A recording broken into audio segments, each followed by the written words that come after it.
저기 올라가는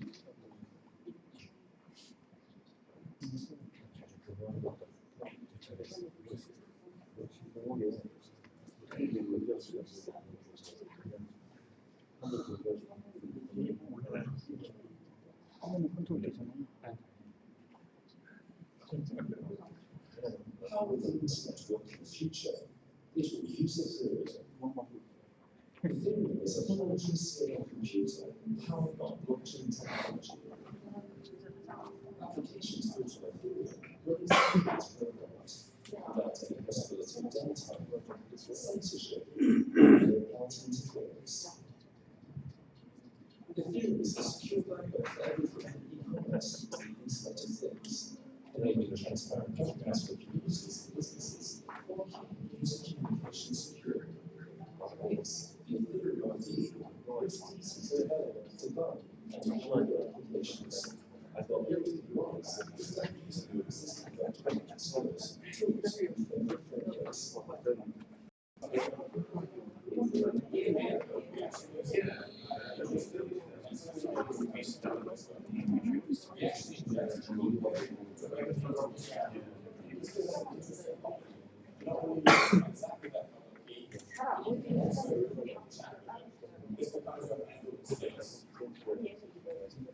Of course, there's a trade-off with the first half of the period.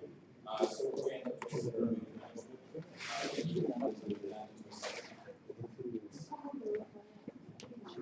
is in Status, that's of the US classes. That means that you can pay just like your friends.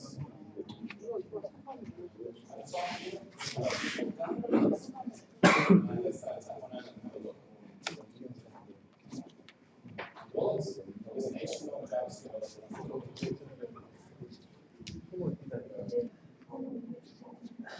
Now we're on our first parameter, soon, and you can see that it's the type of contact, and the default value is the first participant. We can either type on the name, or we can just press tap on the every time we interact with the parameter, the validator contract becomes the default value of us. So we'll just do that.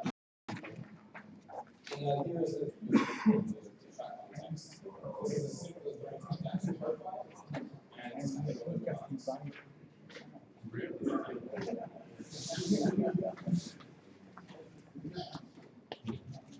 another core feature of Status is to start advertise your services, apps, and other participants by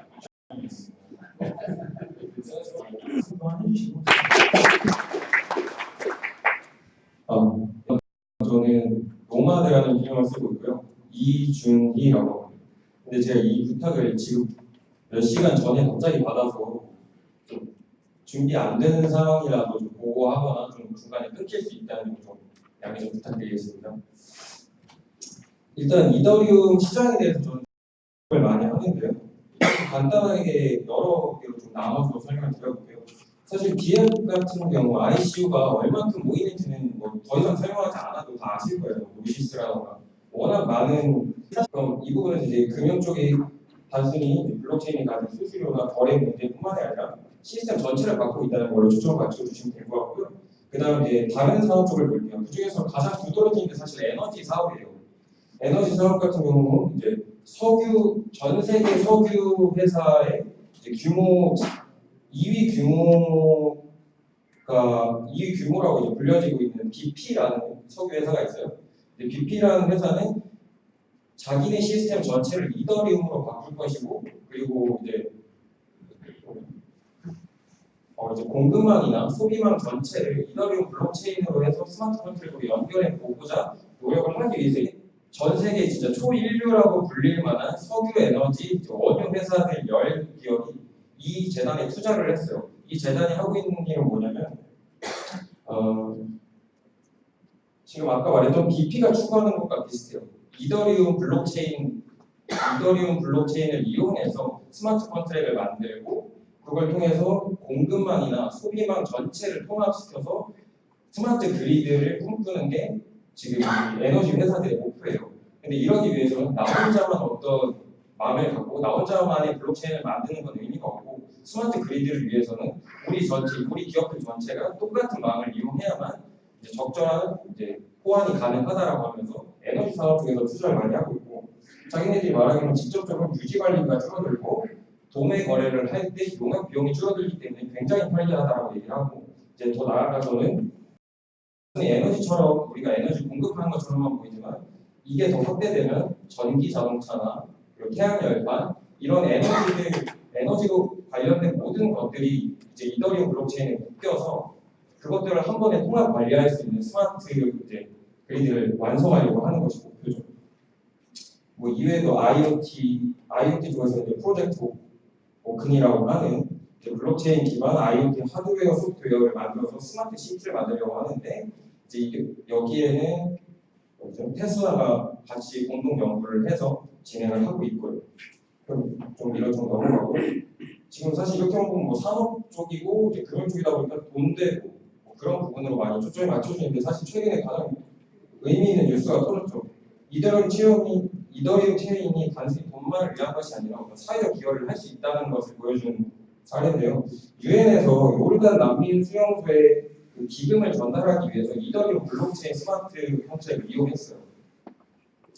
이렇게 되면 중간에 재단도 필요 없기 때문에 비용이 안 나가고, 또 더 중요한 건 사람들이 그게 수혜자한테 정말 직접적으로 쓰였는지를 바로 체크할 수가 있어요.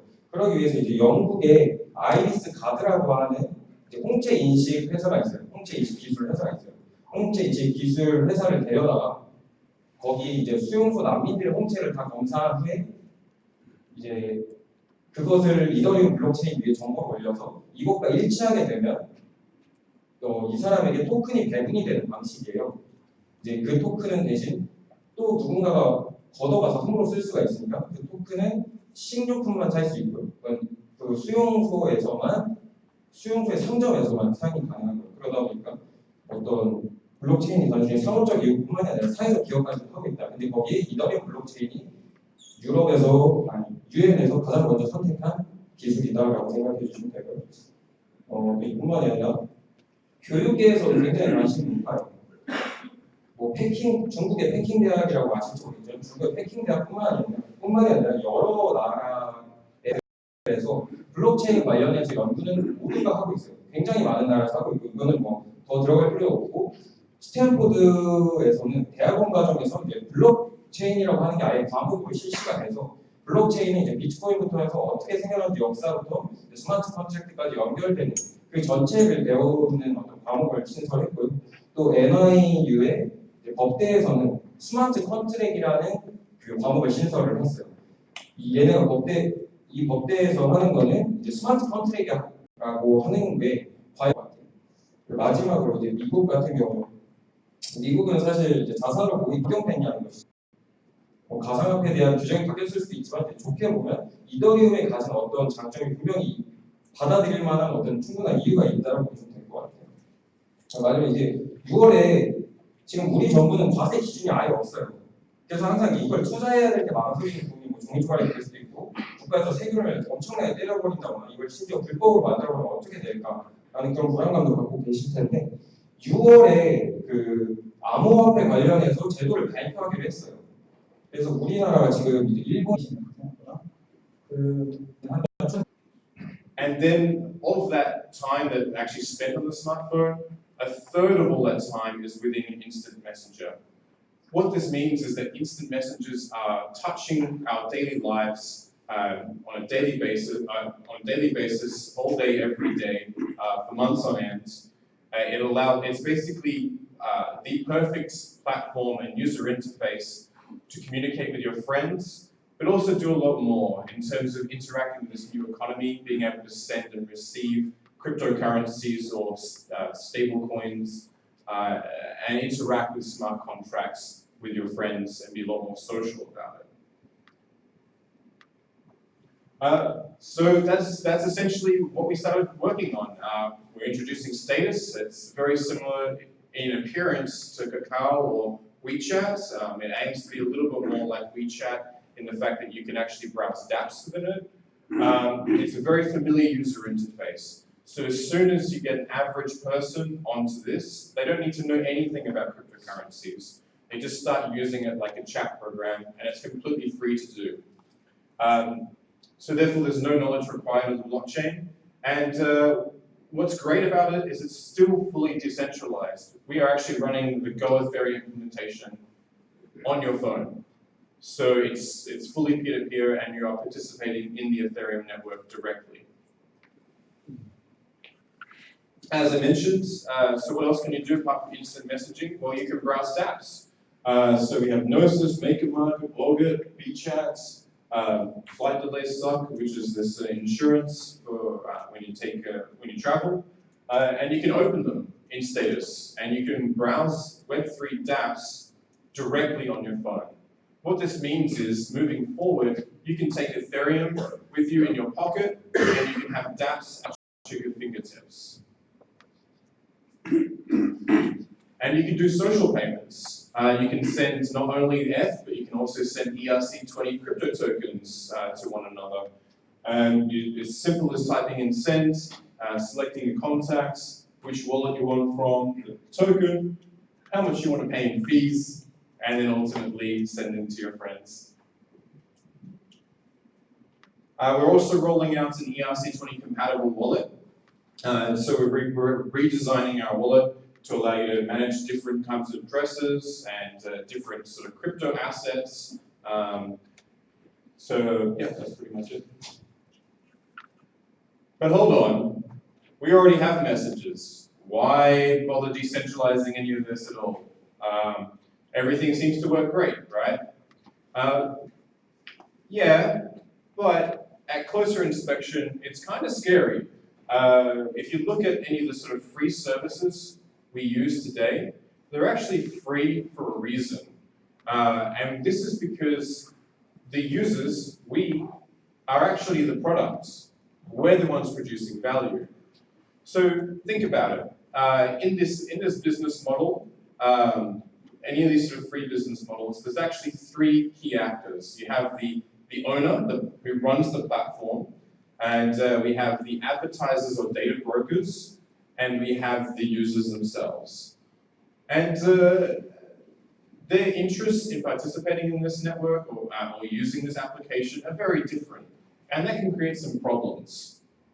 For example, the platform owner, he has to pay to run the servers right now. So he needs to be able to generate some kind of money to continue the service. And it's not so bad if he makes some profit at the same time, right? And to do this, he brings on an advertisers and creates an advertising platform. So he can turn users into quality leads, but at the same time, what he does is he collects the user's information and he can sell them to data brokers, which is it's kind of scary from a privacy perspective. But what's also kind of interesting about this is, I don't know if you use Facebook very much here, but in 2014 and very recently in the news, Facebook got into some trouble. It turns out that they had actually been manipulating their users. They've been changing their news feed to change what they think, feel, and believe. So if you imagine that maybe you're insecure about your looks, and you're kind of interested in, say, like beauty products, what Facebook can do is actually turn you into a better customer by subtly suggesting, maybe you are uglier than you actually are, and showing you some sort of pretty products to be able to choose from that. And that this obviously verifies that it changes between different marketing campaigns.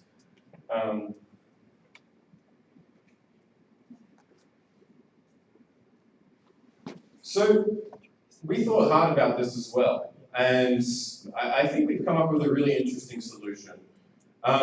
Instead of having these platform owners, users, and these advertisers and brokers, what if we can flatten that down and create all the users in the network to be actually stakeholders in the network?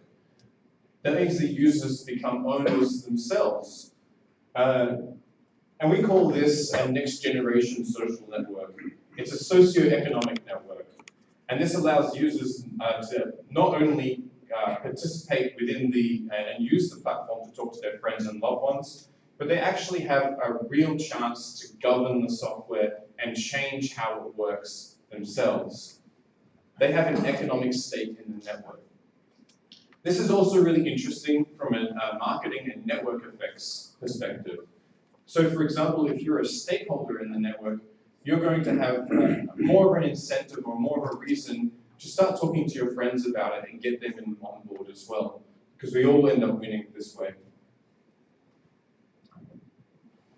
So how do we do this? Well, we thought about this, and we're obviously open source, and because we're a small team, we actually had a separate problem trying to hire talent and hiring new people to work on Status. What's great about being open source is that anyone can contribute to the source code at any time. And we had we put out a bunch of jobs, and we had a bunch of people applying, but many people had day jobs, and they only wanted to work maybe 15 to 20 hours a week.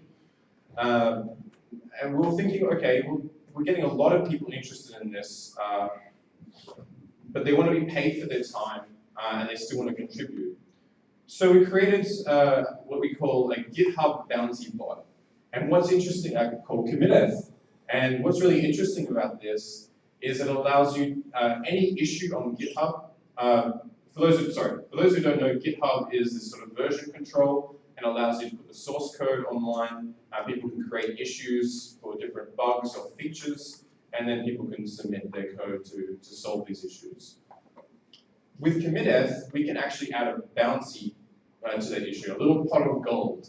So anyone can start contributing ETH or any other ERC20 token to this bounty, and when a developer comes along and solves that issue, they can get rewarded at the same time.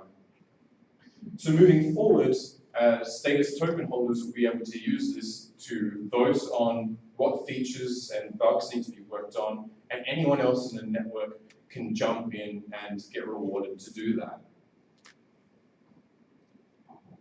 Another feature we're rolling out, because it is free to use Status, but you are in control of your own data, not us, because there's no servers involved, it's quite difficult to do usernames. Instead, you're currently referenced by your public key, which is just a long line of gibberish, alphanumeric sort of A's and B's and zeros and ones, that sort of thing. So we're working with Nick Johnson from the Ethereum name service, or ENS, and we're creating a special subdomain smart contract for doing usernames. This allows us to do usernames in a decentralized fashion, and what's also really fascinating about this is it opens up new opportunities for recovering your accounts. I don't know if anyone here has lost their private keys before, but it kind of sucks. What's great about this is you can actually, when you create your username, you can actually send out these special messages to your friends, or you can hide it in a safe location. And you can use these 5 messages later on to recover your username should you lose your private keys. And ultimately recover any sort of ETH that's inside of it or any other ERC20 tokens. How this is going to work is if you're a Status token holder, as long as you're holding Status tokens, then you own that username. If you decide you want to leave the network, then you sell your tokens, that's fine, and that token, that username is then up for registration, someone else can take it again. Another feature we're implementing is what we call tributes to talk. It's like rewarded messages. And so imagine like we're not friends yet, but or you're a celebrity, and you have a whole bunch of people messaging you. But instead here, what you can do is require people to deposit a certain amount of SNT towards you. So, and then if you reply, you get paid for talking to that person. So imagine you're a lawyer and you have a consultation fee. What you could do is you could require like 100 SNT to be deposited towards you first before you'll even take on that client or talk to them. So that way you know they're serious. What's also really interesting is we're developing a thing called a web of trust. This allows people to see what a person's reputation is within the network. And this allows people to essentially add SNT towards your username, and then that will show you your kind of state within the network and how many people trust you in the network. What's really important about this is that it makes it harder for spammers or attackers to come along and try and deceive you and take money away from you or trick you. Another problem we've noticed is just buying Ethereum or crypto tokens in the first place is quite difficult. Normally you have to go through an exchange or do some bank wires, which, I mean, it works, but it's kind of hard if you're just an average user. With the global teller network, what we want to do is turn everybody into, that's running on Status into a personal ATM. What that means is you could meet up with somebody, you could find somebody nearby, meet up with them at a cafe, and exchange fiat, like your dollars, for crypto tokens. Another problem, so we're going to be introducing, obviously, a DApp directory, which is something like an app store and a sticker market. But there's some problems in the current the way the current app stores work. This initial real estate, this first screen, is like prime real estate. It costs a lot of money, and people have a very large incentive to game the system, get a whole bunch of fake 5-star ratings to get on top of this page. And so what we're looking to do is work on community curation. That means Status token holders actually get to choose what goes on this front page and how things are listed within the network. They also get to signal what certain things are popular or what's not. And this is essentially attention-based ranking, which is a topic that I don't have time to talk about. Another problem with Status is because it's completely decentralized and we want this familiar user interface, certain things actually become a lot more difficult than what they first appear. For example, push notifications. Once you might want to have somebody message you when you're offline, but in a peer-to-peer network, how would you know? Well, we're extending Ethereum nodes to be able to do offline inboxing. And what that means is you can ask a node in the network to hold your messages for you while you're away. And on top of that, they can send you a push notification to you. This will require SNT holders to essentially deposit with a particular provider, and then push notifications will be microtransactions within the network. What's really interesting about this is you as a user can actually choose between privacy, as in not having any push notifications or storage, or choosing which kind of providers there are for you. For example, maybe you don't like Google, so you don't want to use Google's push notifications, and you might choose to use a different service instead. So this took a long time for us to get working, and we got the base system working about 2 weeks ago now. So don't worry about any of this, just like yay, that worked in the corner. Another thing we're working on is the Status API. This allows dApp developers to be able to create not only HTML5 dApps within Status, but to integrate within the chat context. You can create custom messages, new commands, and new suggestions area and custom keyboards. But we want to make this really, really easy. So with our new debug tools or our new developer tools, it's as simple as just plugging in your phone and away you go. We also have a truffle box, if you're familiar with the truffle framework, and we have an Embark plugin for business developers.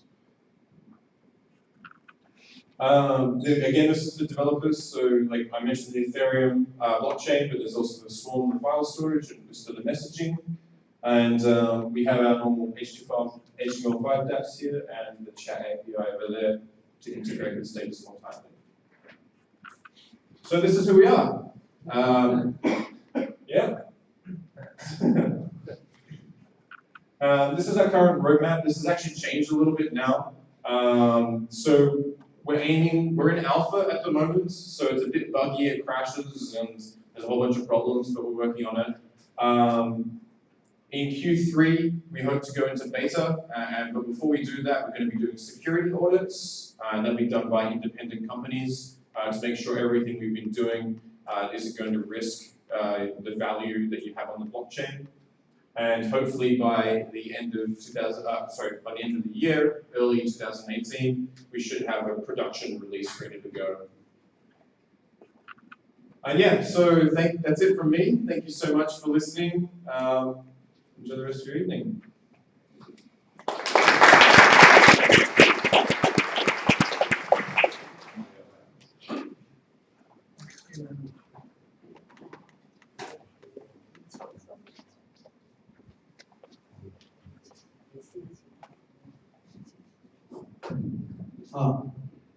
이제 Q&A 타임 가질 건데요.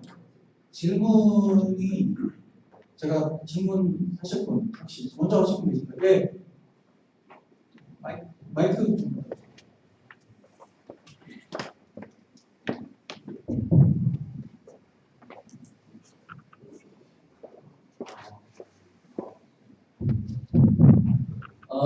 Before everything, I really appreciate about your presentation.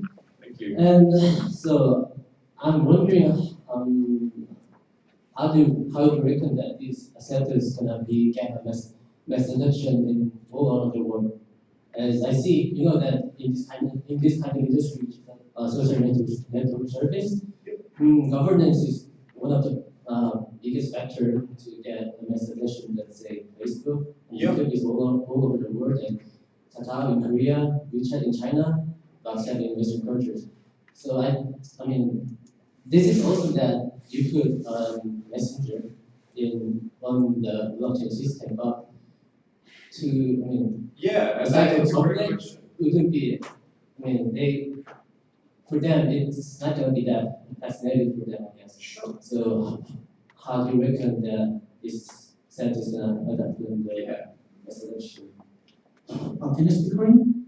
네. 네, 한글로 한번 들어주세요. 그러니까 이 컨셉 자체는 저는 정말 좋다고 생각하고 블록체인 상에서 이런 메신저 기능을 적용했다는 것에 대해서 긍정적으로 생각하고 있는데 이런 SNS라는 인더스트리 그러니까 산업에서 가장 중요한 건 선점 효과라고 저는 생각을 하거든요. 카카오톡도 마찬가지고 페이스북이나 유튜브 등등 그런 면에서 지금 당장은 이게 뭐 이더리움 블록체인 상에 있다고 하지만 그런 이전에 개발되어 있는 그 SNS에 비해서 더 나을 점에 대해서 저는 좀 없다고 생각하고 있기 때문에 이게 레스더션이 되기까지 얼마나 걸릴 거라고 생각하는지. So can I answer that? Yeah, great. Okay, so that's a fantastic question. It's kind of like Carl and I have been running Status for just over a year now. And how we've done this is because we actually self-funded it using our previous business model that we worked together on. Carl and I have been working together for about 6 years now. Our previous business was actually in software distribution. At the time, within a 3-year period, we generated 20 million installs, just using our own capital. So when it comes to kind of competing directly against these large messengers, I don't think that's necessarily what we need to do to start off with. What we intend to do is have a very broad campaign globally and start using our real-time bidding algorithms to identify certain pockets in certain countries that look the most promising and get the most traction to start off with. Another part of that is a lot of the dApps that are going to be coming out, they're done by technologists, they're done by developers, and they don't really have a very strong marketing strategy. But what's going to be great about Status is we can actually create custom marketing campaigns for these different dApps that onboard users directly into that dApp, but via Status. So we'll be helping out the Ethereum community and the dApp developers around that and their markets first. And obviously that'll be tied with this other idea of which countries are starting to take off really well. And that'll change. Another part of that is I think that users within the Status network are going to be transacting users from day one. In many of these other messages, they're not.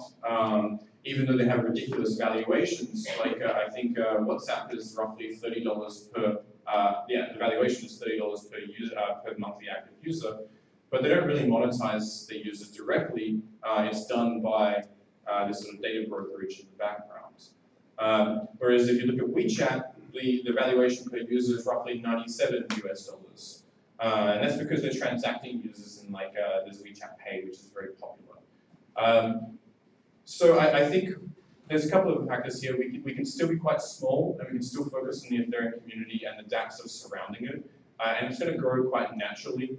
And the more Status token holders we have, and more evangelists we have in the network, and as the network grows, they'll also be promoting it themselves as well. Yeah, and I think ultimately there's going to be a lot of value generated from doing all of these activities. So which means that you can say that Status would take a longer time to be get a methodology than the apps, right? I don't necessarily think so. I think like Carl and I, we know how to do user acquisition, paid user acquisition very well, and with capital, it'll be quite easy to do. Yeah. So I mean, in my opinion, that most of the apps are for kind of expert in certain industry of the area, but Status as a messenger, an SNS system, that it's gonna take longer time to get. Yeah, absolutely. What I was trying to get at is there's going to be multiple routes of different marketing campaigns. So yeah, there's the dApp area. The second is the sort of wide net that will cast over countries and see where we can get traction from. What's really interesting about messengers is their retention rates, so the stickiness of users becomes greater the more friends you get in on the application. And with a lot of these sort of advertising platforms, we can actually identify friends and friends of friends. So if we start marketing to certain countries that have performed well and start getting their friends on, then we can start growing quite aggressively through paid user acquisition. And that's a very different, different model from just doing the straight up dApp marketing vertical. But there's no reason why we won't be making every effort possible to do mass adoption. So can I make another question then? This is about marketing, that as you made an example for Facebook to make the users into customers. Yep. So in the future, I know that in blockchain system, some like survey system of from the company is available in the future, I guess. So are you guys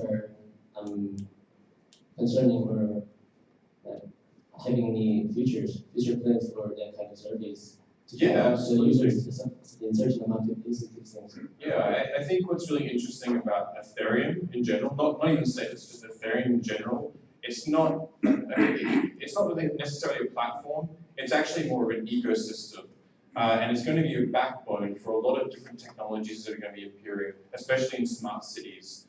Whether that's charging your car or even ordering like a self-driving car service. I mean, that's probably 5 years away still, but these things are going to start appearing, paying for your utility bills or rents, that sort of thing. Those things are going to happen, like with or without Status. But what's going to be great about Status is it can plug into all these different avenues quite easily. Yeah. That would be pretty much my question, and thank you for your. Thank you. Thank you for listening. 아까 질문했던 두 가지 또 한 번 더 한국어로 좀 다시 한번 들어볼게요. 전달은 두 번째 질문은 아까 말씀하신 것 중에 페이스북에서 이제 뉴스피드 조작은 아니지만 좀 어떻게 조정을 해가지고 유저들과 이렇게 커스터머가 될 수 있게끔 특정한 광고를 더 표시한다든지 그런 말씀을 하셨었는데 앞으로 저는 블록체인 시스템 상에서 미래 예측 관련해서 이렇게 기업에서 어느 정도 인센티브를 주고 익명의 사람들에게 설문조사라든지 마케팅에 대한 조사를 할 수 있을 거라고 생각을 하는데 그런 부분은 스테이터스에서도 일정 부분의 유저들이 인센티브를 받고 그런 설비 같은 것도 진행할 수 있는지에 대한 질문이 있습니다. 아까 자레드가 했던 첫 번째 질문 중에 이 친구들이 그 6년 전에 창업을 했었어요. 프리랜서라고. 그래서 디스트리뷰션 배포 관련돼가지고 소프트웨어 만들었는데 30개월 만에 300만 달러인가 를 찍고 1년 전에 스타벅스를 창업한 거예요. 창업을 했고 그 다음에 처음 질문 관련해가지고 스타벅스가 궁극적으로 지향하는 점이 넷마켓 앱스토어다. 넷마켓 앱스토어를 지향하고 있다고 얘기를 했었거든요. 그래서 거기에 대한 일부 답이 될 수 있을 것 같습니다. 뒤쪽에 뭐 내용들은 더 있는데 제가 이 질문들은 좀 정리를 해서 나중에 따로 번역을 해가지고 올려드리도록 할게요. 혹시 뭐 더 추가적인 질문 있으신가요? 네, 한국말 하시면 영어로 하시면 아니요, 잘 들었고요. 세 가지 질문. 첫 번째, 베타 버전일까? 테스트 버전 쓸 수 있던데 지금 작동이 되는 건가요? 일반 사람들이 쓸 수 있는 거예요? Is test version works? Sorry? Is the test version works? Yeah, so there's a test.status.im is for Android. For iOS, if you're I'm sure if you're on. I sent you the message. Oh, okay, I'm online. 그리고 두 번째는 이게 사람들이 많이 쓰게 되면 뭐 블록체인 스케일링 이슈가 있잖아요. 그게 상관이 있나요? Is there a scaling issue related to when you're using status? If people are more and more. Yeah, so there's kind of like a couple of misconceptions that are out at the moment. What's great about decentralized systems is they're intended to scale with the network size. However, Whisper, like Status, is in alpha also, so it's not finished. And there's two important things that has to happen within Whisper. One is this idea of what's called Bloom filters, and Bloom filters will allow the messages through the network to traverse, to go through the network faster.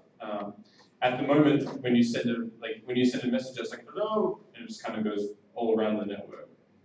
In the future, when you go hello, it'll go to your intended recipient. The other part of that is Whisper's network topology is actually going to adapt. It's going to transform or mutate. So as you run when you're using Status or when you're using Whisper, it will learn which nodes in the network are faster for you.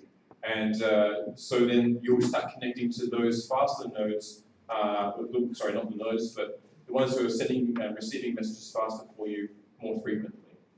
On top of that, the Swarm, the decentralized file storage guys, they are actually doing a new protocol called PSS. It's not very popular right now, but it will look like Whisper, the same API for Whisper, but it will have unicast and multicast, which will be very fast and decentralized and scalable. So these are the two options. 그 마지막으로 이게 이더리움이 POW에서 두 번째 질문 한글로 일단 한번 설명을 드리고 두 번째 질문 들어가겠습니다. 일단 그 스타벅스가 쓰고 있는 프로토콜이 블록체인만 있는 건 아니에요. 그 이더에서 제공하고 있는 위스퍼랑 그다음에 스톰을 같이 쓰고 있거든요. 그래서 방금 하신 질문의 의도는 이제 이더리움의 스케일링 이슈에 대해서 말씀하신 것 같은데 실제로 메시지가 주고받는 그 과정에서는 그 위스퍼라는 그 메시지 해싱하는 프로토콜이랑 그다음에 파일 저장 기능하는 스톰이랑 그 두 개를 같이 이용하게 되면은 블록체인 자체의 스케일링 이슈를 벗어날 수가 있다는 거죠. 거기에 대해서 이제 좀 설명을 했고요. 세 번째 질문. 이거 그 DM 하시는 분, 그러니까 POW에서 지금 POS로 바뀔 계획이 있잖아요. 정해지진 않았지만, 바뀌면 그 DM 개발하시는 분 입장에 뭐 달라지는 게 있는지, 뭐 그런 차이점이 있는지가 그게 궁금합니다. 스타벅스 팀한테요? 전반적으로 이거 포함해서. Ethereum is going to from POW to POS, and is there any impact to you when Yes. developing a status? Oh, I can't wait for POS. It's going to be my favorite thing. You're waiting for the POS. Oh, I want it, yeah. The reason, because at the moment, proof of work uses up a lot of electricity and it takes a lot of CPU to run. And because we're a node, we're a light client, we're a node in the Ethereum network, we have to do some of these calculations. With proof of stake, a lot of that goes away, and it makes it a lot easier and faster as well. So that's quite exciting. 대답은요. POS로 가게 되면 훨씬 속도가 빨라질 것이기 때문에 오히려 훨씬 좋을 것이다. 라는 게 대답이었습니다. 또 더 질문 있습니까? 네. 그 질문하시기 전에 자기소개 한번 좀 간단하게 좀 해주시죠.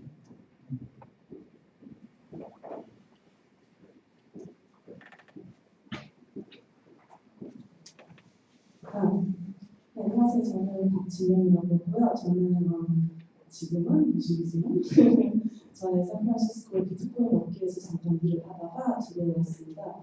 저는 비트코인 업계에서 마케팅을 맡았는데요. 그래서 저는 엔지니어링은 잘 모르지만 엔지니어링보다는 특히 이런 매스 어답션처럼 이렇게 대중들에게 어떻게 이런 크립토커런시를 마케팅할 것인지 거기에 대한 일을 해갖고 제 질문도 거기에 관련이 됩니다. 그래서 제가 일했던 스타트업은 체인지팀이라고 외질에서 굉장히 바이럴이었던 비트코인 관련 스타트업이었는데요. 이런 스테이터스랑 마찬가지로 SNS의 포맷을 이용해서 사용자들이 쉽고 재미있게 이렇게 이런 크립토커런시를 주고받을 수 있도록 하는 시스템이 있습니다. 하지만 저희가 결과적으로 말하면 그 스타트업은 지금 사라졌고요. 엔지니어들은 에어비앤비에 키워내가 지금 일하고 있는 중인데요. 저희 프로젝트가 실패했던 이유는 제가 비트코인 커뮤니티에서는 굉장히 호응을 많이 얻었지만 이제 그 벤처 캐피털에 투자를 얻기 위해서는 그 스킬이 필요했는데 그 투자를 얻기 위해서 메인스트림 어디스로 가기로 결심했습니다. 그렇지만 그 플랫폼 자체를 이렇게 비트코인 커뮤니티에서 메인스트림으로 옮기는 게 굉장히 힘들었던 이유가 메인스트림 사람들은 비트코인이나 그런 말을 들어도 이해가 가지 않다고 하더라고요. 그러니까 그 사람들이 왜 비트코인이나 그런 걸 이용해야 되는지 이해를 못하기 때문에 거기에 대한 에듀케이션부터 시작을 하고 그러면 결국 사람들은 앱을 사용하기보다는 그냥 교육용으로 바라본다는 게 저희 프로젝트의 문제였습니다. 그래서 이런 문제를 경험했기에 이 스테이터스를 보고 재미있는 프로젝트긴 하지만 매스 어덕션이라는 게 생각보다 쉽지가 않기 때문에 제가 이 앱을 어떻게 이런 사람들한테 마케팅을 할 것인지 저는 듣고 싶네요. 길었는데 제가 영어로 할까요? Okay. I can speak in English. To give a little introduction about myself, my name is Jin Yang, and I used to work at Bitcoin startups in San Francisco before as a marketing manager. And one of the startups that I used to work at was called ChangeTech, which went viral in Reddit years before, although it doesn't exist anymore. Engineers are all working their baby right now. I did a marketing for their project when they're trying to get more investment from venture capital, and they just want to show the growth for the investors. And they thought that there's a market saturation of their product within the Bitcoin community, so they wanted to scale it out to mainstream audience. So we built a bunch of products adopting both Bitcoin and US dollars, so a lot of people can use it. We did a lot of marketing campaigns and earned money on it, but it never worked. We failed getting more users. Because a lot of users do not understand why they need Bitcoin. Yeah. And it was really hard to convince them, even to introduce the idea about Bitcoin, or even to tell them that Bitcoin is not a bad thing, it's not like the currency you use to buy drugs online. There's some really negative perception about Bitcoin in the mainstream audience still. Of course. And so when I was hearing your presentation, I thought that, oh, this sounds very interesting, but also sounds a little bit familiar. And wondering that how we're able to market this product for a mainstream audience, especially your goals with the mass adoption of Ethereum, which is less popular than Bitcoin. Yeah, right. Absolutely. I think what's really important about Status and the key difference between something like ChangeTip or any of these sort of Bitcoin-related services is that Status, to somebody who doesn't know or care about blockchains, it's just a messenger. And all we want to do is make that a very compelling user experience. And then we can play up different angles in terms of like privacy and decentralization. Because the sort of like, if you look at Signal, you look at Telegram, and these sort of end-to-end encrypted messages, yeah, they're encrypted messages, but they're leaking a lot of metadata, right? Like if you have to talk to a server, and then that server then talks to your friend. So what's interesting about Whisper, for example, is you don't have that metadata leakage. So that there's this particular sort of marketing angle you can take that's completely separate. But the other part of that is if it's just a messenger and it's a compelling experience and has its other friends in it, it's a very different sell than saying, oh, hey, check out this crypto token that you've never heard of before. On top of that, a lot of the people within Status are going to be doing a lot of the market education and onboarding themselves because they are going to have some kind of stake in the network already. So then you have this, you don't necessarily have the same sort of educational problems that you would, market educational problems that you would in the same way because you're not like this one service that's going, oh, hey, trust us. You put your US dollars into Bitcoin so you can tip people. Like why not just tip people in US dollars, for example? Whereas in this, like it's going to be like, okay, I'm a token holder, I'm a stakeholder in this new movement that is Status, and I will then have an vested interest in onboarding my friends and telling them all about these things. In fact, you're seeing it right now with Ethereum. There's like, the reason we're here in the first place is because this massive interest out of Korea has just come out of nowhere over the past few months. And there's just like, all these people are starting to talk about Ethereum because of the sort of returns they're getting, all these sort of things as well.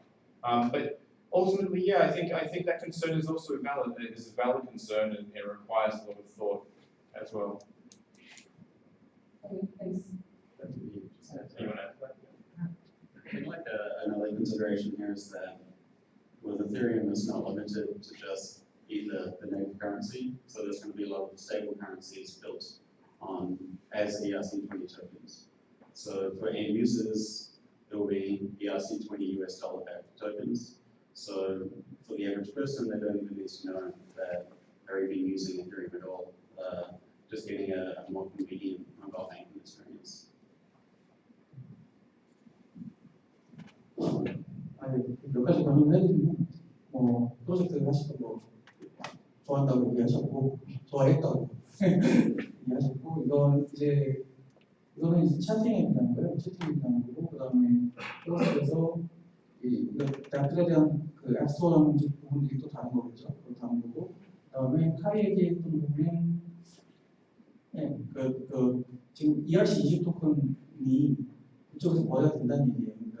그러니까 그때는 나중에 비트코인만 결제됐을지 모르겠는데 지금은 이더리움 베이스에서 굉장히 큰 커뮤니티들이 성장을 하고 있고 대학들이 나오고 있고 그것들이 모두 여기에 포함되면은 이제 작동을 할 것이다 라는 거고 어쨌든 그때 상황이 지금 다르다가 그 답변이 요지인 것 같습니다. 또 저 질문 더 있으신가요? 네. 한국말 물어보겠습니다. 예, 저는 그냥 마이크 그냥 말로 해도 될 것 같은데요. 방송 때문에. 네. 자기소개를 한번 해주시고 그다음 질문해 주시면 될 것 같습니다. 예.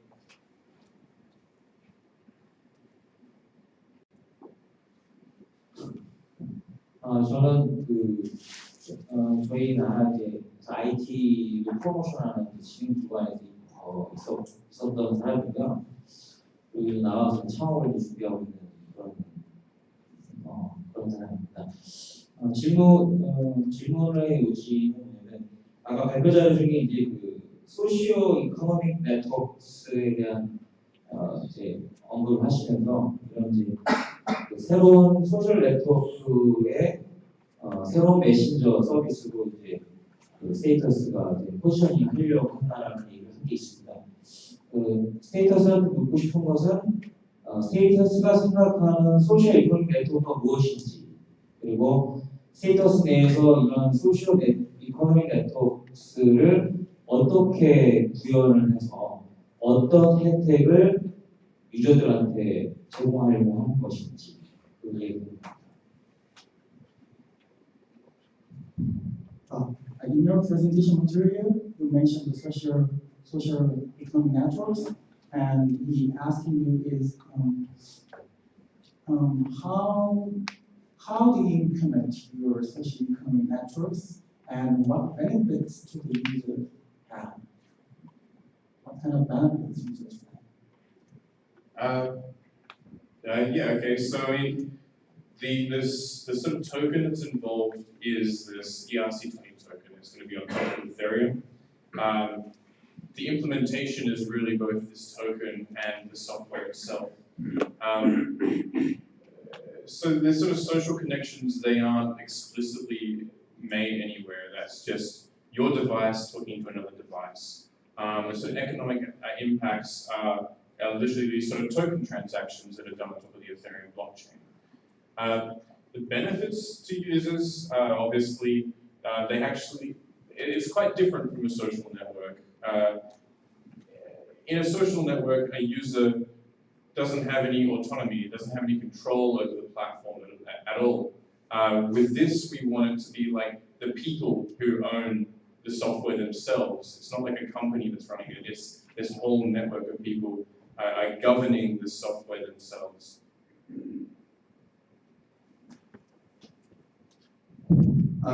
그 대답은 그 ERC20이라고 불리는 이더리움 기반 토큰들을 메신저와 결합해서 소셜 네트워크를 만들겠다는 얘기를 했고, 그 다음에 이것들이 어떻게 사용자는 어떤 베니핏을 주는가, 어떤 이익을 주는가에 대해서 얘기를 할 때 본인이 본인에 대한 메시지에 대한 컨트롤을 가질 수가 있는, 누군가 검열하거나 정성을 통제하거나 누군가에 의해서 조작되거나 할 가능성이 없이 스스로 본인의 경제권과 어떤 메시지를 지킬 수 있는 어떤 그런 부분에 대해서 얘기를 했습니다. 또 다른 질문 있으신가요? 예.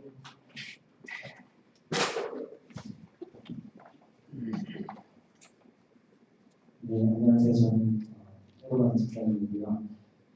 그 스테이터스 관련해서 프레젠테이션 하셨는데 지금 설명하신 대로 안드로이드랑 iOS 위에서 이제 이것들이 돌아갈 것 같이 설명해 주셨는데 지금 앞으로 DM들이 이제 많이 이제 개발될 거잖아요.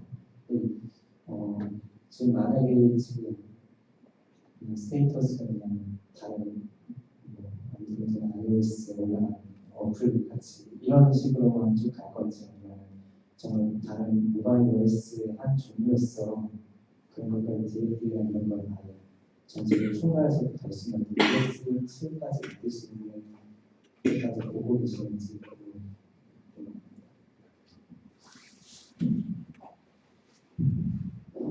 He asked that now Status is just application on Android and iOS, and he asked you if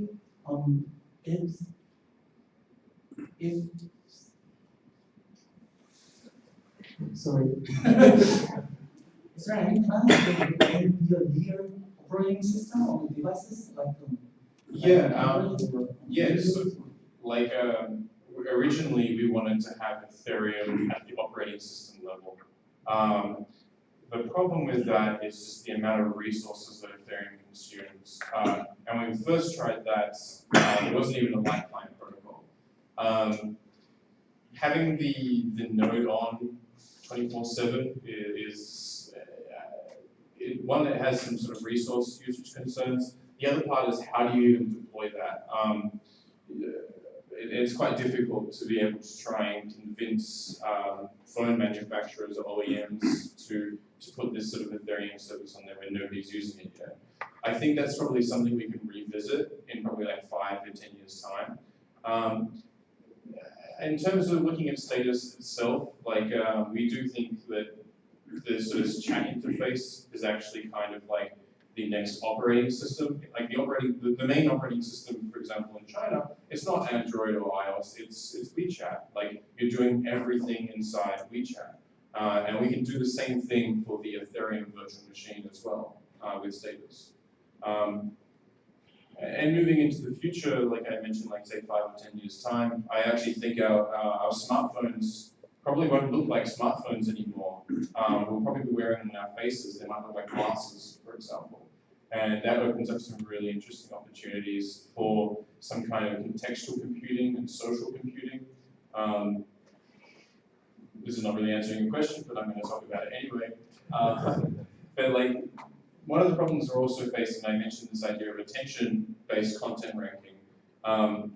We just have so much information coming at us now. If you're on the internet all day, every day, like I am, like there's just so much information that I don't have enough time to consume it all. So I think computing is going to become a lot more contextual. The things that we're going to be interested in are going to pop up depending on the location we're in at the time, the people we're chatting with.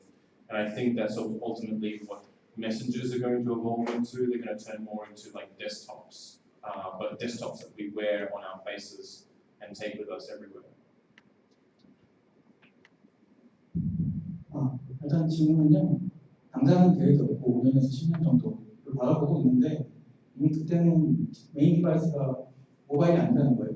안경이나 웨어러블이 될 것이고, 그리고 이 팀이 보고 있는 건 지금 위챗을 보고 있는 것 같습니다. 그러니까 중국의 안드로이드가 메인이 아니라고 그래요.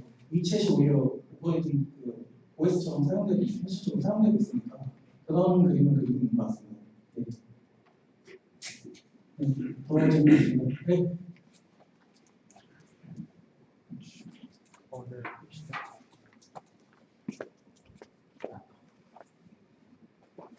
저는 개발자인데요.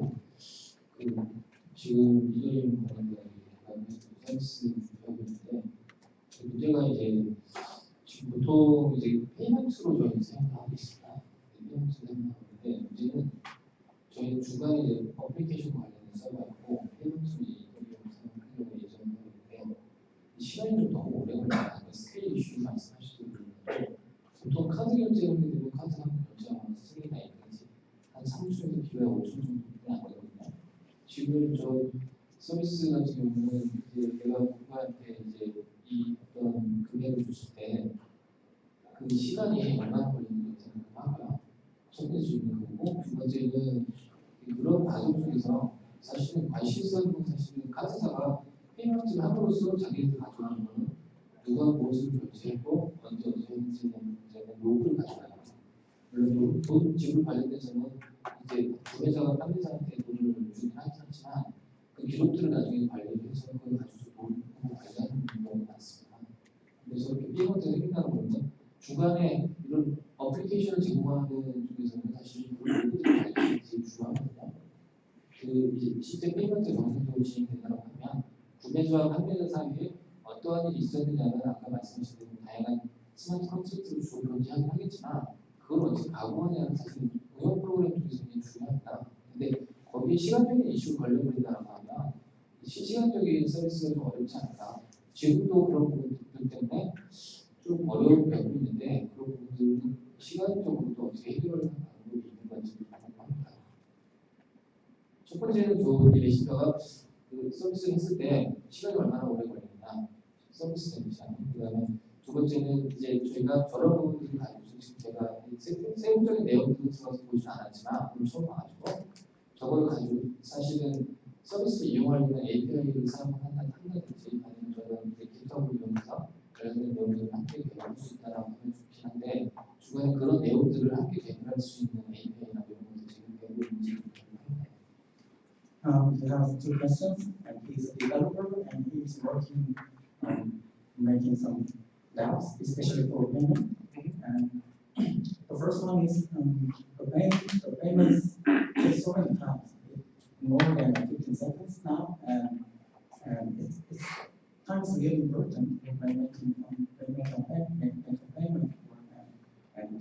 And how long does it take when using payment in your status? So that is first question. And second one is 두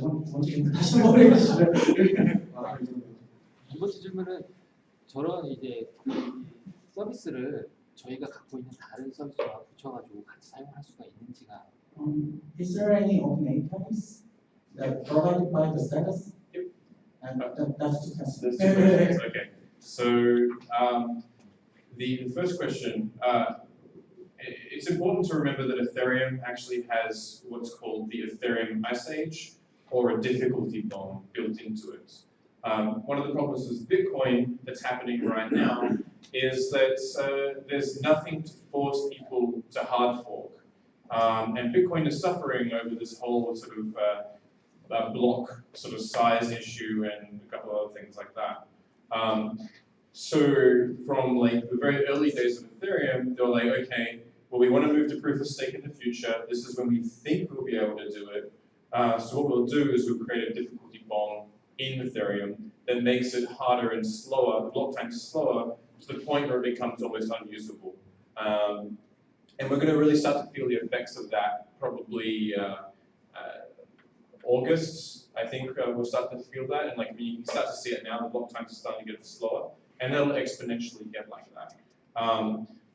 That's great because that just forces the community to have to make a decision, even if that's just to go, okay, well, let's just move that to another point in time in the future. So I think that's part of the block times sort of issues. And definitely payments, like this sort of speediness of payments is very important. Within Status itself, we actually do two things. We sign the transaction, and we do that on the blockchain, which is a bit slower. But then we send the user a whisper message. So they'll get a message immediately that will say, yeah, okay, I've sent you some money, but it's kind of like a promise. It doesn't actually mean anything. And then the clients will wait for the blockchain to kind of confirm that they can see that in the blockchain itself. So that's how we try and getting around that. There's some other things that are really interesting, like state channels. Maybe you've heard of the Lightning Network or Raiden Network, which allow you to do these sort of very fast payments and fast communications, but they're kind of off the chain that you can like then match up with the blockchain at a later date, which is another sort of interesting way to develop this to kind of solve that sort of issue. I think what's also really interesting is when we move to proof of stake, the block times are going to go, like there's going to be no need for doing a lot of this sort of cryptographic hashing and a lot of proof of work that's involved. So we can get like 4-second block times, possibly even less, but let's keep it realistic.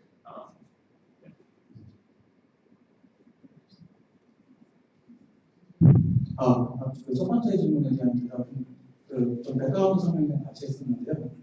POW가 이제 거의 끝나고 이제 POS로 넘어가는 그 시점에 그렇다면 굉장히 늦어질 것이고 이제 그런 것들을 그거 POW에서 이제 더 이상 ICH가 지나면서 POS로 전환되는 그런 상황에 대해서 이제 백그라운드 설명을 했고요.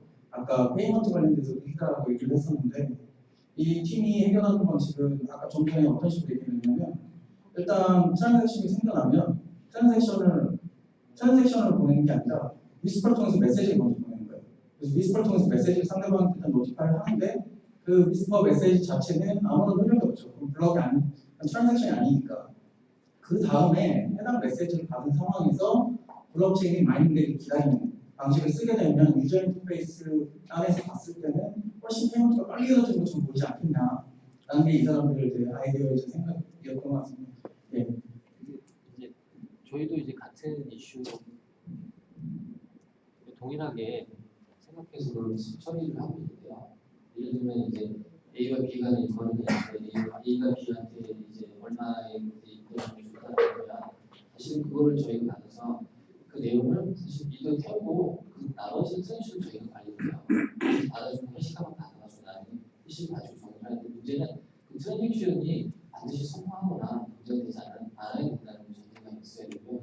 그 트랜잭션을 다 알아야 되는 문제이기 때문에 그 시간이 실시간으로 매번 처리되는 그 시간이 나란 증거를 그걸 다 부하를 엉뚱한 데서도 부담을 해야 되기 때문에 그런 문제가 있는 거죠. 말씀하신 대로 그걸 풀로 관리하면서 백그라운드에서 그 처리를 나중에 마이닝해서 가져와서 그걸 다 순서대로 처리해 주면 좋다 했는데 그렇게 하는 만큼도 부담이 된다는 게 문제죠. 속도 계산이 여기서 좋다. 그리고 아까 제가 한 개 빼먹은 게 있는데 스테이트 채널을 얘기를 했어요. 라이팅 네트워크나 스테이트 채널을 쓰게 되면 그쪽으로 걸리는 부하들을 처리할 수 있다라고 얘기를 한 부분 하나 있고 방금 질문 제가 다시 한번 했습니다. Before transaction can be mined, nobody knows whether it is mined or not. So he asks that maybe there's going to be some delay between the whisper notification and the transaction can be mined. Yeah, absolutely. Absolutely. That would be that's a user interface issue. Like, it really depends on what that transaction is actually being used for. It works a little bit different, like in terms of confirmations in Ethereum. But say if you as a user get a message that says, okay, there is some incoming sort of payments, then at least you know that there's some kind of payment coming. At least in theory, and it depends on like how much you trust that particular person. And then if you can, like if you want to, you can kind of work on that trust, or you can wait 10-15 seconds for that particular payment message to be verified, and that'll change in the user interface. 일단 첫 번째 질문은 일단 어떤 페이먼트가 이루어졌을 때 그 블럭이 채굴될 것인가 안 될 것인가에 대한 신뢰의 문제도 있지만 사실은 보낸 상대방에 대한 신뢰의 문제라고도 얘기를 해요. 그래서 만약 상대방이 충분히 신뢰하는 사람이라면 조금 시간이 기다릴 수 있을 것이다 라는 게 대답이 오십니다. 그러니까 상대방을 아주 모르는 상황에서 가는 페이먼트가 아니라 아는 상황에서 가는 페이먼트는 가능할 것이다 라는 거죠. So just to add on to that question, another part of what Ethereum is doing right now, like they've called the foundation, is they're working on blockchain scalability. And so this idea of sharding. What's really interesting about this is then you're going to have like a whole bunch of sort of smaller clusters of nodes that are currently doing a particular smart contract. So they can kind of verify the sort of payments, for example, between those nodes themselves independently. And if you're doing it over proof of stake, theoretically you can get under 1 second block times. I'm personally a little skeptical. I think like if you introduce network latency into that, you're probably looking at 4 second block times. But that's not like, it's not terrible considering what's actually happening behind the scenes.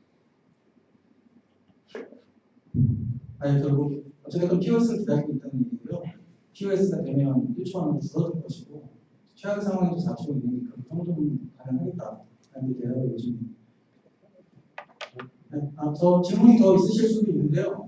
저희가 다음 순서가 있어서 일단 진행을 하고 그다음에 그 애프터 기포가 있어요. 그때 궁금하신 분 있으시면 그때 직접적으로 물어보시면 될 것 같습니다.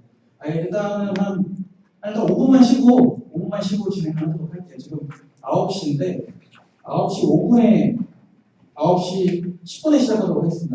9시 10분에.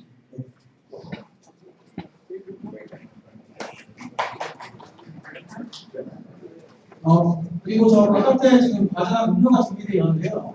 화장실이나 갔다 오시면서 서로 네트워킹하고 발표를 하시고 고민하시고 나중에 스팀도 있으면 구멍이 있으시면 오셔서 물어보시면 될 것 같아요.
안녕하세요.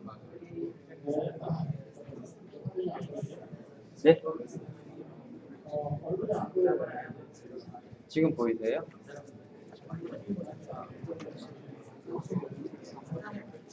잠시만요.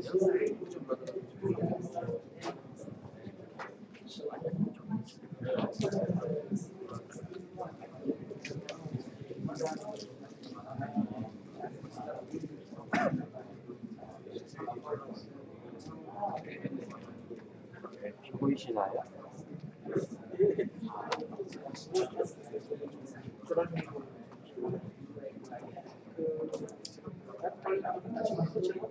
네.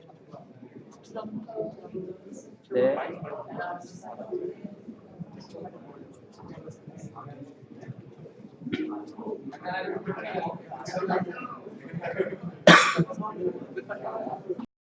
네? 화면 안 보이세요? 네, 잠시만요. 아, 이제 보이시죠? 네네.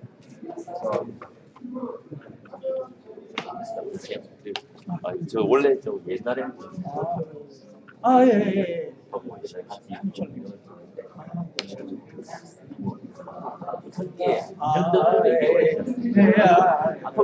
많이 들었습니다. 사실 저도 저희 주변에 시끄러워서 잘 안 들리는데 그 내용을 메시지로 해주실 수 있어요? 먼저 하신다고 하시니까 저도 이제 알게 된 건 좀 오래 전인데 이게 막상 이제 뛰어들기는 생업이 있는 것부터 이게 맞죠 이게 뭔가 성공적인 사업이 될 만한 수준은 아니잖아요 지금. 걸릴 거라고 생각하는데 그래도 했어요. 언제 지금 마이닝은 좀 약간 생각장이요. 기본적인 전략은요. 생태계 멈추기 전까지 마이닝을 선분을 하고 저도 한편으로 개발 계속 지금부터 했죠. 네, 개발을 안녕하세요. 혹시 연락 내에 다시 시작할 예정입니다. 근데 목소리 잘 들려요? 예, 목소리 아주 잘 들려요. 예.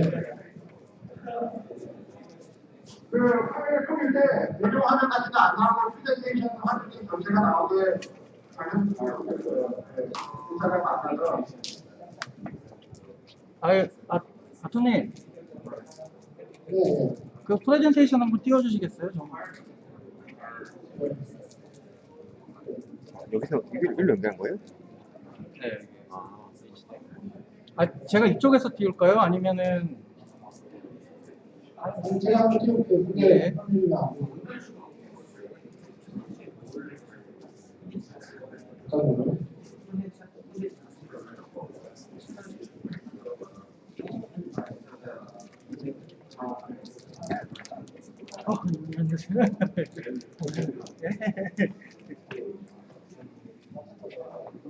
화면 보여요?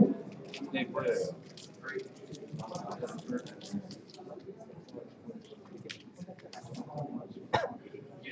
예, 잘 보입니다.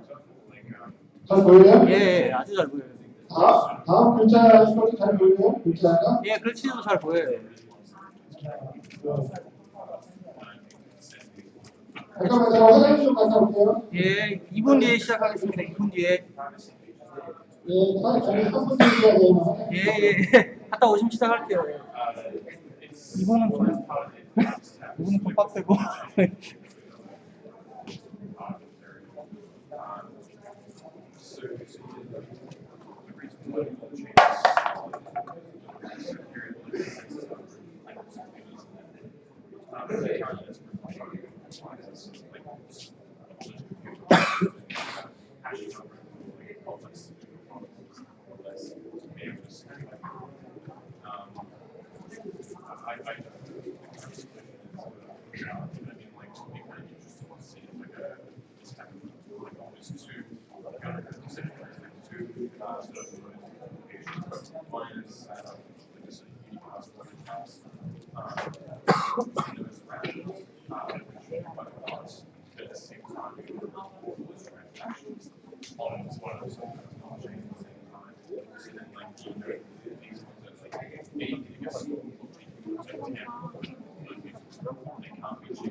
아톰님, 네. 그 저희 장소 시간이 좀 아까 질문이 많아서 좀 밀렸어요. 혹시 15분 안에 가능하신가요? 예, 제가 15분 중간중간 그 노티스를 드릴 테니까 15분 안에 부탁드리고 그다음에 한 질의응답은 한 5분 정도 받는 걸로 일단 하겠습니다. 아까 좀 밀렸어요. 네, 죄송합니다. 네.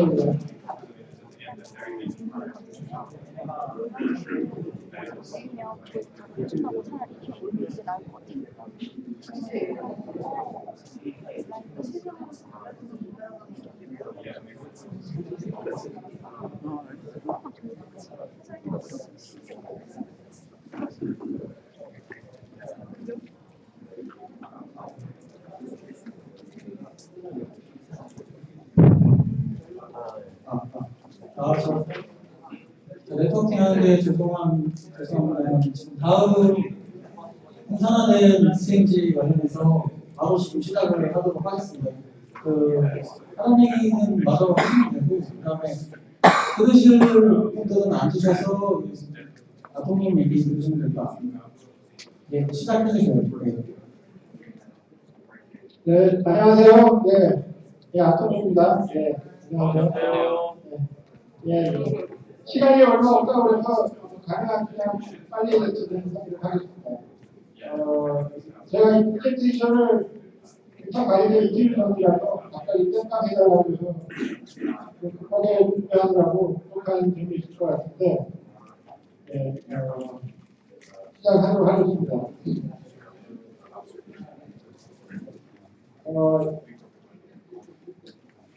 암호화 화폐를 몇 년 거래를 해보신 분이 있다면 아마 한두 번쯤은 그 거래소에서 코인을 잃어버린 경우들이 대부분 있을 텐데, 여기 한국적 사람들이 그래도 익숙한 이 스페인에만 하더라도 2014년 마운트북이나 2014년 코인엑스, 2014년 크립토 러시아, 맥스나우, 2014년 민팔, 이게 상당히 당시에는 지금 프로디스 같은 대형 업체였습니다. 거의 아이스크림의 대부분을 다 담당하고 있는 거래소인데, 그 CEO 라이언이라는 친구가 BBC 정부에서 답변했다가 나중에 설명됐습니다.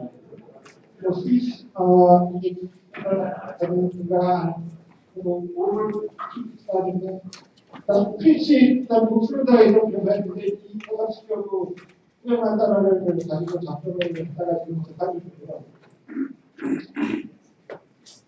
2015년 스탠프가 400밀리언 달러를 해킹을 당한 적이 있었고, 작년에 디스트릭스가 300밀리언 달러 해킹을 당했다가 겨우겨우 지금 했다가 최근에 들어가고 있습니다.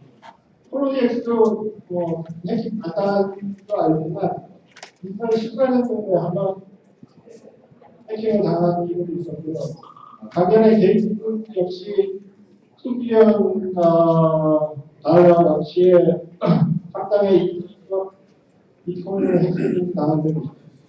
한국에서는 최근에 2017년이 아니고 17년인데 95억 규모의 해킹을 당했습니다.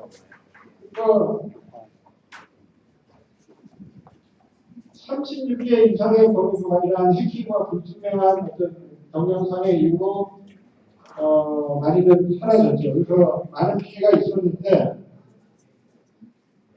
이런 해킹 외에도 누가 며칠 전에 미국의 크라켄 거래소가 디도스 공격을 몇 시간 당했는데, 이 당한 시간 동안 거래소 내에서 마진 폭에 의해서, 그러니까 매도를 대량으로 치면서 전체 마진폭을 느껴가지고 당시 가격이 90불 내외에 정도였는데 이게 가격이 26불이었습니다. 그래서 여기에 마진 가지고 있던 어카운트들이 굉장한 피해를 많이 받거든요. 근데 이 크라켄 지도수 말고 또 포닉스도 거의 비슷한 시간대에 이제 지도수를 받아서 일부 모델들이 후속을 지금 준비했다는 기사를 봤습니다. 그래서 이러한 중앙화 거래 문제들은 이 돈과 코인이 전부 거래소에 집중되어 있다 보니까 해킹에 타겟이 되고 있고 또는 내부자 경영진이나 관리자들이 직접 전도를 하더라도 확인하기가 굉장히 어렵다. 대부분 내부에 의한 해킹이라고 발표를 하고 나중에는 그 내부에 공모자가 있었다는 직접 자작으로 있는 경우도 있었고 또 여러 거래소들이 해킹을 막기 위해서 내부의 어떤 보안 관리 지침을 굉장히 철저하게 준수하고 있다. 예를 들면 한 관련돼 있는 포인트를 뭐 5% 이내, 10% 이내로 줄이고 홀드 관련해서 보관하고 있다고 얘기를 하지만 이러한 내부 지침을 얼마나 따르고 있는지에 대한 객관적 확인을 하기가 매우 어렵고 거래소 내부의 오더가 매칭 알고리즘이 투명하게 검증할 수 있는 방법이 매우 힘듭니다. 또한 거래소 내부의 자주 거래를 통한 그 거래량 부풀리는 그 문제가 가격 증가의 위험이 있고 프론트러닝이라고 거래소가 미리 내부의 오더 부분을 미리 확인할 수가 있기 때문에 거래를 매칭하기 전에 자기가 먼저 들어가서 거래를 프로핏을 따놓는 이제 그런 수익을 프론트러닝이라고 그런 위험성이 있고 마진콜 같은 경우는 마진 정보를 거래소 내에서는 어느 가격대에 마진콜이 연쇄적으로 일어날 수 있는지를 다 예상을 할 수 있기 때문에 거래소가 원하면 특정한 마진콜에 걸려있는 그 거래 오더들을 구경을 해서 이걸 취하기가 굉장히 상대적으로 쉽고 그러한 구조가 되고 그 옆에 이제 아까 봤듯이 지도수 공격에 매우 서버를 공격하면 전체 거래가 떴기 때문에 디도스 공격에 매우 취약한 이런 단점을 가지고 있습니다. 하지만 이런 약점들에도 불구하고 이 센트럴라이즈된 거래소들이 여전히 굉장히 메인 거래소 활동을 주도를 하고 있는데 그 이유는 리얼타임으로 오더북을 볼 수가 있고 페이징을 할 수가 있다. 레이턴시 이장해야 되는 시간이 굉장히 적고 또 이미 활발하다 보니까 안에 중국 그 바이나 에스코프가 이미 상당히 많기 때문에 그것만 풍부해서 원하는 가격에 쉽게 물량을 처리할 수 있다. 그리고 계좌 관리가 매우 비교적 수월하게 관리를 하는 수가 있고 또 서버의 API 시스템을 연동시켜서 각종 결제 시스템이나 부가 서비스들을 하기가 매우 쉽다는 점. 그리고 복잡한 트레이딩 로그를 서버에서 다 처리하기 때문에 서버 용량만 되고 수업된다면 대단히 복잡한 트레이딩 쉽게 구현할 수 있다. 그래서 여러 가지 마스나 옵션 설계들을 거래하기 굉장히 쉽다는 이런 거래소의 장점들이 있습니다. 그래서 단점에도 불구하고 중앙화 거래소들이 계속 아직도 많은 점유율을 가지고 있는 것이죠.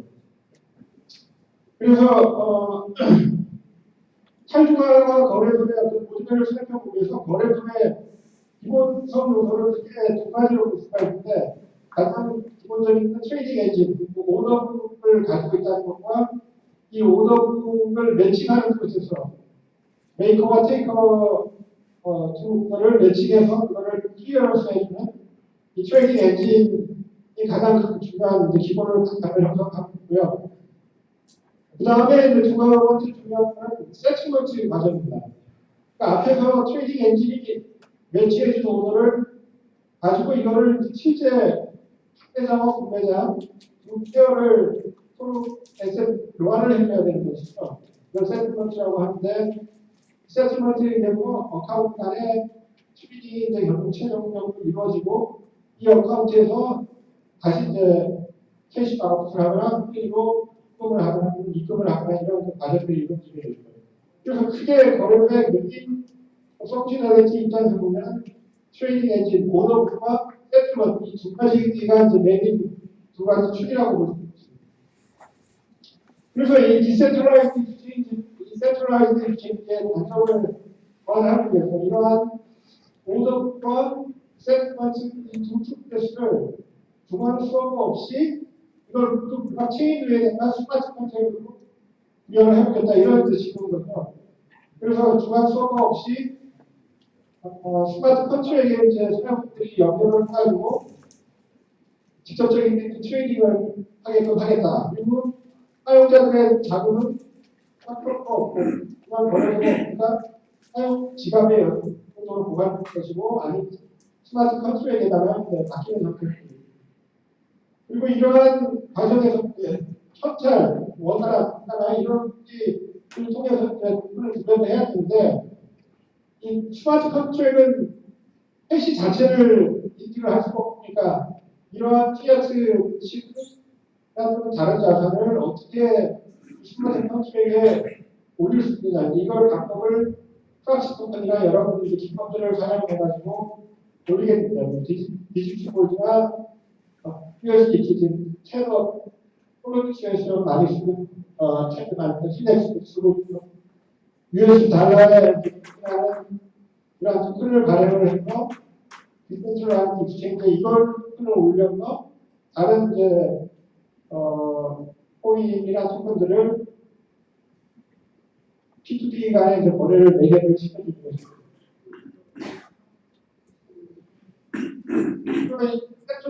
그러니까 디센트럴라이즈 모델을 비교를 하면 센트럴라이즈된 시스템에서는 국가가 펀드를 가지고 있고 디센트럴라이즈 시스템에는 궁극적으로 사용자가 이 펀드를 합니다. 그러니까 국가가 거래소가 사용자의 펀드를 훔쳐가야 한다거나 특별한 하면 가능성이 없어지게 되는 거고요. 그 다음에 센트럴라이즈 모델은 거래소 모든 사용자의 돈을 관리하는 거니까 사용자 신분 확인을 해야 되는 거죠. 그래서 외국 거래소 여권 확인을 한다든가 한국 거래소 손으로 신분 확인을 한다든가 통장 여러 가지 통장들 케이스 반면에 디센트럴라이즈는 기본적으로 사용자 베리피케이션 받을 필요가 없죠. 거래소 자신이 뭔가 어떤 중간에 이걸 모아서 처리하는 기 때문에 그리고 센트럴라이즈 모델은 모든 트랜잭션은 중앙 서버 DB에 기록됩니다. 그렇기 때문에 사실은 레이턴시도 없고 더 효율성이 올라가는 거죠. 실제 체인상의 거래가 이루어지는 게 아니라 중앙 서버에 DB에서의 밸런스를 기록을 하는 거고 최종적인 출금 요청이 있을 때 그때 블록체인에 기록하고 출금을 해줍니다. 코인 같은 반면에 디센트럴라이제이션 모델에서는 모든 트랜잭션이 블록체인에 직접 기록되게 됩니다. 이런 차이가 디센트럴라이즈와 디센트럴라이즈의 가장 큰 차이라고 볼 수 있습니다. 그래서 이더리움 입력을 사용한 대표적인 디센트럴라이즈 익스체인지 모델이 이미 메인릿에서 실제 코인을 활용해서만 돌아가고 있는 모델들이 있는데 예를 들면 이더 데이터 이런 부분이 있고요. 어쨌든 거기에는 일반 거래분들과 유사한 것들을 보입니다. 그리고 메인 나오고 네. 잘 안 보입니까? 네? 잘 보입니다. 네. 메이커 나오라고 있습니다. 이건 좀 비슷한 방식의 오아시스 대표를 만들었거든요. 그래서 여기는 이제 자기네 토큰, 메이커 토큰을 가지고 이제 다른 교환을 하고 이더 가지고 다른 토큰을 교환할 수 있게 됩니다. 그리고 이 외에도 이시용 외에도 다른 블록체인을 사용한 센트럴라이즈 솔루션들이 있습니다. 스퀘어라고 하는데 이거는 뭐 엄격하게 보면은 익스체인지라기보다는 DC 오더라고 P2P 1대1 간의 보안을 연결시켰어요. 제품과 멀티치그를 이용해서 처리하는 이런 피처도 있고요. 카운트 파리 피처도 있고 웨이브로 그대로 쓸 수 있습니다. 또 여러 가지 다른 체인들에서도 이 디센트라이즈를 특히 이더리움에서 이 디센트럴라이즈 가장 주목받는 이유는 아까 스테이션은 나왔지만 발행되는 토큰들이 대부분 ERC20이라는 스탠다드를 가지고 있습니다. 지금 ERC20 스탠다드가 굉장히 복잡한 것처럼 많이 묘사가 되는데 사실은 화면에 보면 이 기본 펑션만 제공을 하면 나머지 어떤 기능이 있든지 다 ERC20로 간섭할 수가 있고 이 ERC20 토큰에 포함된 토큰들은 전부 다 서로 상호 호환이 된다고 볼 수가 있습니다. 그래서 이런 토큰들은 바로 디센트럴라이즈 exchange에 올려도 즉시 처리가 될 수 있는 하나만 구현하면 나머지는 동일한 모델이기 때문에 전부 구현이 가능한 거죠. 그래서 이더리움 생태계 안에 있는 토큰만 하더라도 수십 개 앞으로 수백 개의 토큰으로 확장될 것이기 때문에 그런 토큰들의 거래소만 하더라도 이 상당한 볼륨이 될 것이라는 예상을 해볼 수 있는 것이고요. 그런데도 불구하고 문제는 왜 이만 탈주가 거래소들이 인기를 끌지 못하고 있을까? 이 개념들은 이더리움이나 다른 체인들에서도 이미 몇 년부터 소개를 해왔고 많은 시도가 있어 왔는데 왜 사람들이 여기 거래를 안 할까? 왜 아직 못 있을까? 이게 문제인 거죠. 첫 번째는 레이턴시가 큽니다. 모든 트랜잭션들이 블록체인에 기록을 해야 되다 보니까 오더 하나 놓치고 이게 오더 북에 올라오는데 14초 기다려야 되고 오더 캔슬 하려고 14초 기다려야 되고 또 매칭이를 하면 또 14초 기다려야 되고 그때 중간간의 거래소의 가격 리얼타임으로 변하는데 14초를 트레이딩에서 기다린다는 건 트레이드 입장에서 보면 도저히 참을 수 없는 시간 기간이고요. 그리고 개수 코스도 문제입니다. 이거 뭐 중도 이거 내릴 때마다 개수기를 다 내야 되다 보면 개수기가 많고 매칭 알고리즘을 조금 더 세련되게 여러 가지 알고리즘 구현하다 보면 여기도 개수가 한 스택마다 가져가기 때문에 너무 개수기가 많이 올라가요. 그래서 비용 면에서도 경제적이려고 만든 건데 오히려 배꼽이 더 큰 그런 문제가 나올 수도 있고요. 그러다 보니까 리퀴디티가 부족한 겁니다. 거래 물량이 많아야지 원하는 가격을 쓸 수 있고 많은 물량을 한꺼번에 승부를 시킬 수 있는데 당연히 부족하니까 트레이더 찾는다는 적을 수밖에 없고요. 그리고 역시 마이너가 어떤 트랜잭션들이 있는지 미리 볼 수가 있기 때문에 아까 중앙화된 거리수가 마찬가지로 마이너에 의한 프로젝트의 가능성이 있죠. 프라이버시, 모두 프라이버시가 노출된다는 문제도 있어요. 그리고 또 한 가지는 아까 이제 원화로 설중한 거기서의 토큰을 구매를 하려면 이 원화에 해지되어 있는 원화를 유지하게 해서 아까 US 테더 같은 원화와 1대1 매치되는 토큰이 있었는데 이러한 가격 안정화된 토큰을 구매하기가 쉽지 않다는 거. 그래서 이제 전체적으로 과연 용도가 매칭인 알고리즘을 블록체인의 전체에 다 옮기는 게 이게 바람직한 일이냐. 디센트럴라이즈 모델을 가진 장점이 있음에도 불구하고 이걸 전부 다 블록체인에 옮기는 것이 과연 바람직한 것인가에 대한 회의가 들기 시작하는 것입니다.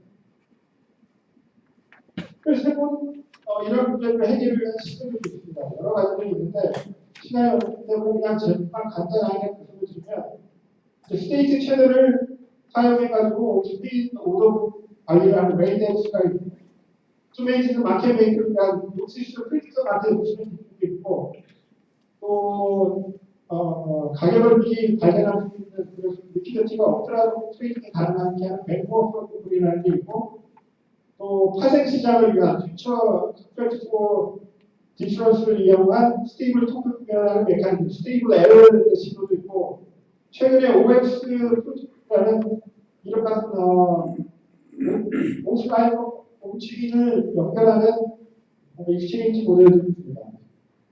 지금 이게 아까 얘기한 파생 상품 또한 문제고요. 그 다음에 이제 메인 컨셉이 온체인에서 세트먼트를 확인하고 모드 릴레이와 모드 처리를 오프체인에서 처리하자. 이제 이런 개념인데 이게 OX 프로젝트 얘기에서 많은 관심을 표명을 하고 있습니다. 그래서 이게 OX 프로토콜인데 사실은 제일 핵심 개념인데 지금 설명할 시간이 없네요.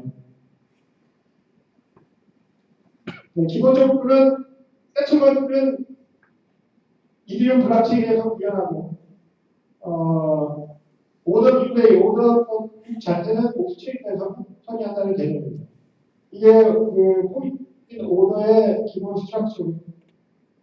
그 다음에 이제 최종적으로 오더가 처리되는 이제 과정 보여주는 거고요. 그 다음에 OS 서머리인데 OS 프로토콜이 왜 장점이 있는지 이거에 대한 설명입니다. 이제 넘어가고요. 그 다음에 이제 OS 모델하고 다른 모델인데 비슷한 개념이긴 합니다. 할렉스 익스체인지 모델하고 웨이브 채널 덱스 모델이 있는데 그거를 스마트 컨트랙에서 세트먼트를 하되 오더북을 센트럴라이즈 서버에서 처리하지 않습니다. 그래서 이게 하이브리드 모델인데 이것도 마찬가지로 센트럴라이즈 서버에서 어떻게 유저의 자산을 직접 컨트롤하지 않고 오더북과 매칭 알고리즘을 합니다. 여기에 따라서 여러 가지 이제 다른 테크닉들이 나오는데 이제 이 부분도 상당히 앞으로 중요한 부분이라고 봅니다. 그 다음에 아까 말씀드렸던 피아트를 어떻게 해야지 전환시킬 수 있는 여기 여러 가지 기법이 있습니다. 이것도 앞으로 메이저한 이슈들이 될 것이고 오라클 문제도 걸려 있습니다. 그래서 결국은 이제 개선된 하이브리드 모델 중앙 서버와 센트럴라이즈 모델이 제공하는 블록체인의 세트먼트 과정을 어떻게 효율적으로 결합할 것인가 이게 앞으로 메인 관심사가 될 것 같습니다. 네, 이상입니다. 급하게 정리하도록 이 내용을 제대로 정리가 안 될 것 같아요. 네, 감사합니다. 소개해주신 그 스타벅스 팀이랑 아톰님 그다음에 제가 같이 도와줬던 저희 친구들한테 좀 박수 한번 드리겠습니다. 오늘 행사는 여기서 이제 마무리를 하고요. 이제 저희가 치킨집으로 옮겨갈 거예요. 그래서 좀 화면에 좀 띄워주시겠어요? 위치가. 저 Q&A 타임을 가져야 되는데 저희가 오늘 시간이 없어서 예, 그 체인톡이랑 땡글에 미덕 관련된 자료 올릴 테니까 댓글로 남겨주시면은 예, 제가 취합해가지고 아톰님 그다음 스타벅스 팀한테 보내도록 하겠습니다.